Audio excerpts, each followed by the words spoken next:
నేడు నీవు నాతో కూడా పరదేశంలో ఉందువని నిశ్చయంగా నీతో చెప్పుచున్నాను. యేసుప్రభువారు సిలువలో పలికిన రెండో మాట. దొంగతో చెప్తా ఉన్నాడు.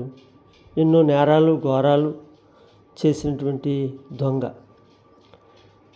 అతను బంధింపబడిన దొంగ మన గురించి ఆలోచిస్తే మనలో ఏం మంచి లేదు. మనం బంధింపబడినటువంటి దొంగలం, దుర్మార్గులం. అటువంటి మన కొరకు మనం అనుభవించవలసిన శిక్ష ఆయన సిలువ మీద అనుభవించి ఆయనతో కూడా మనం ఉండాలని ఆయన ఒక గొప్ప ఉద్దేశమై ఉంటా ఉంది. ఆయన ఎంత ఔన్నత్యం కలిగినటువంటి వాడో, ఎంత గొప్పవాడో మనకు తెలియబడతా ఉంది. ఆయన రక్షణ తృణీకరించినట్లయితే నిత్యనరకం, అగ్నిగుండం అని తెలియబడతా ఉంది. కాబట్టి ఆయన రక్షణ తృణీకరించొద్దు, అంగీకరిద్దాం. దేవుడు మిమ్మల్ని దీవించును గాక.